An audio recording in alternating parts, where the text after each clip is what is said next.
दोस्तों, north east में इस वक्त हलचल तेज है क्योंकि गृह मंत्री अमित शाह ने असम का दौरा किया है। जी हां, केंद्रीय गृह मंत्री अमित शाह जब असम से गरजे तो बड़ों बड़ों के होश उड़ गए। असम से अमित शाह ने घुसपैठियों पर जब एक बड़ा ऐलान कर दिया तो घुसपैठियों के पैरोकारों को बड़ा सदमा लगा।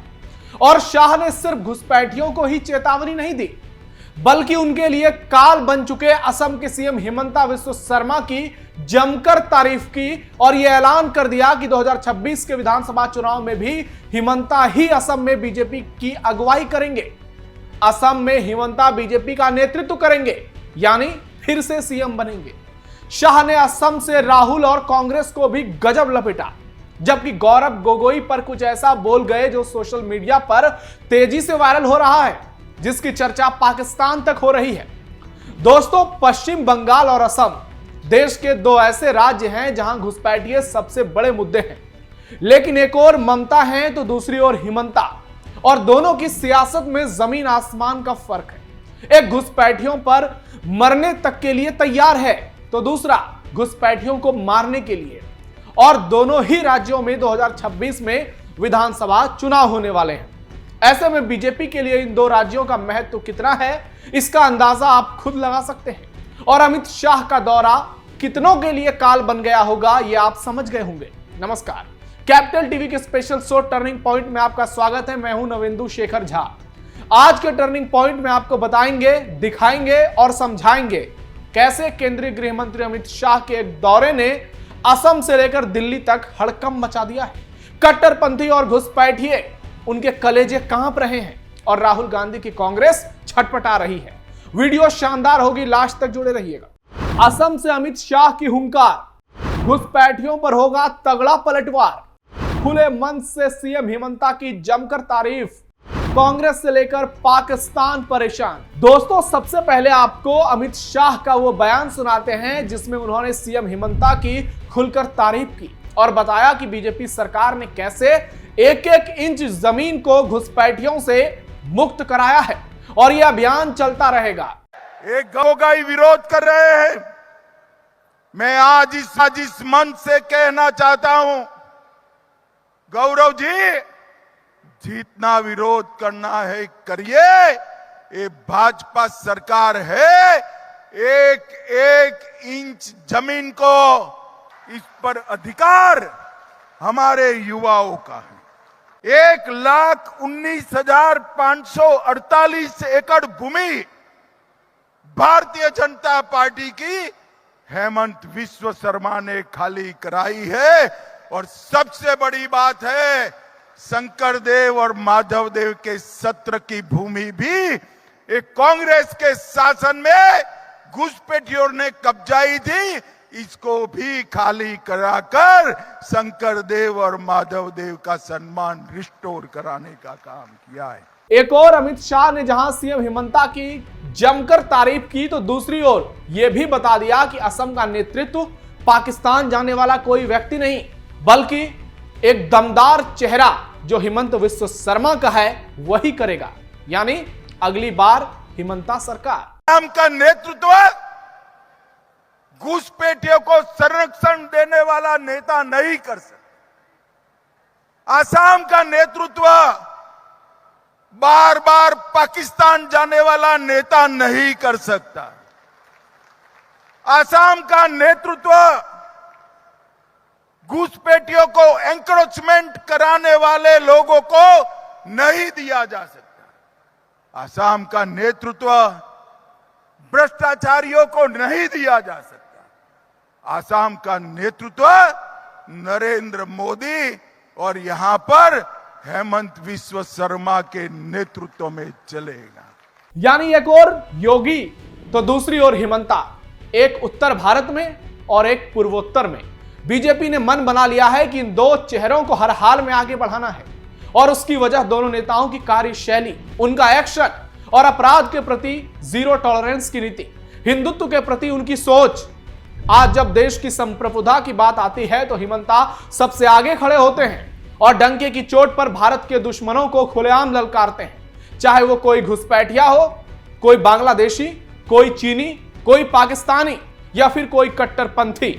इसलिए अमित शाह ने हिमंता के नेतृत्व पर एक बार फिर मुहर लगा दी है। यानी हिमंता ही असम के अगले नए सीएम भी होंगे अगर बीजेपी प्रदेश में जीत की हैट्रिक लगाती है तो। इस दौरान अमित शाह कांग्रेस पर भी कुछ ज्यादा ही हमलावर नजर आए। उन्होंने हाल के पंचायती चुनाव में बीजेपी की शानदार जीत को लेकर हुंकार भरी हिमंता की तारीफ की और कांग्रेस को बुरी तरह लपेटा। सुनिए। सबसे पहले तो मैं आप सभी को हृदय से बधाई देना चाहता हूं। जब हेमंत जी ने चुनाव की घोषणा करी, दिल्ली के पंडितों को लगता था कि आसाम के पंचायत चुनाव में क्या होगा। कांग्रेस पार्टी के नेता भी आस लगाकर बैठे थे, मगर जब परिणाम आया कांग्रेस पार्टी का सुपड़ा साफ हो गया। असम पंचायत के चुनाव में कांग्रेस पार्टी को ढूंढना है तो दूरबीन लेकर भी ढूंढ न पाओ, ऐसा प्रचंड विजय आप लोगों ने प्राप्त किया है। आपको बता दें कि हाल ही में बीजेपी ने असम के पंचायत चुनाव में प्रचंड जीत दर्ज की। इसमें 397 जिला परिषद सीट में से 219 और 2192 आंचलिक पंचायत निर्वाचन क्षेत्रों में से 901 पर जीत दर्ज की। असम राज्य निर्वाचन आयोग के आंकड़ों के अनुसार बीजेपी को 901 और उसके सहयोगी असम गण परिषद को 147 सीटों पर जीत मिली। विपक्षी दल कांग्रेस ने 271 सीटें जीती, जबकि एआईयूडीएफ ने 33, रायजोर दल ने 8, टीएमसी ने 3, असम जातीय परिषद ने 2 और आम आदमी पार्टी ने 1 सीट जीती, जबकि निर्दलीय उम्मीदवारों ने 117 सीटों पर कब्जा जमाया। वहीं जिला परिषद में बीजेपी ने 219 सीटें जीती, जबकि उसके सहयोगी असम गण परिषद ने 23। वहीं कांग्रेस सिर्फ 37 सीट जीत पाई। निर्वाचन इलाकों के परिसीमन के बाद पहली बार असम के 27 जिलों में 2 और 7 मई को पंचायत चुनाव हुए थे, जिसमें हिमंता की अगुवाई में बीजेपी ने कमाल कर दिया था। अमित शाह ने असम से राहुल गांधी की सभा में पीएम मोदी को और उनकी मां को गाली देने की कड़ी निंदा की और बताया कि राहुल गांधी की सोच क्या है। सुनिए। एक घुसपैठिया बचाओ यात्रा जो उन्होंने बिहार में निकाली है, उसमें राहुल गांधी के स्वागत के मंच पर से नरेंद्र मोदी जी की स्वर्गीय माता जी के लिए अपशब्द बोलकर सबसे घृणित काम कांग्रेस के नेताओं ने किया है। मैं आज इस मंच से राहुल जी ने जिस प्रकार से घृणा की स्तर बगैर की राजनीति की शुरुआत की है उसकी, और प्रधानमंत्री नरेंद्र मोदी जी की स्वर्गीय माता जी के लिए जो अपशब्द कहे गए उसकी मैं हृदय से निंदा करता हूं।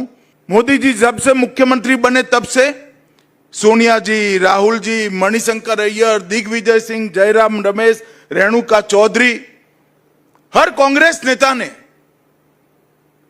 मोदी जी के लिए अपशब्द कहे। कांग्रेस के नेता क्या समझते हैं? इस प्रकार की भाषा का प्रयोग कर कर आपको जनादेश प्राप्त होगा क्या? मैं आज कांग्रेस के नेताओं को कहना चाहता हूं, जितनी ज्यादा गालियां मोदी जी को आप दोगे, कमल का फूल इतना ही बड़ा होकर खिलकर आसमान तक पहुंचेगा। कुल मिलाकर शाह के असम दौरे ने घुसपैठियों, उसके पैरोकारों और कांग्रेस की बखिया उधेड़ दी और सीधी चेतावनी पड़ोसी राज्य बंगाल को भी दे दी, ममता बनर्जी को भी दे दी कि घुसपैठियों के मामले में कोई समझौता नहीं होगा, चाहे दुनिया की कितनी भी बड़ी ताकत क्यों ना आ जाए इसके समर्थन में। बाकी समझदार के लिए इशारा काफी है। आप क्या सोचते हैं कमेंट बॉक्स में बताइए। आप सावधान रहिए, अलर्ट रहिए और अपने आसपास पैनी नजर रखिए। देखते रहिए कैपिटल टीवी। फिलहाल टर्निंग पॉइंट में इतना ही। धन्यवाद।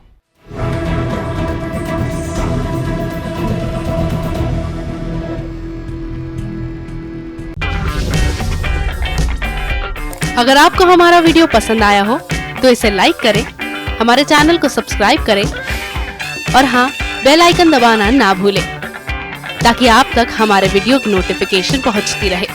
आप अपना सुझाव हमें कमेंट बॉक्स में दे सकते हैं। हमारे साथ जुड़ने के लिए शुक्रिया।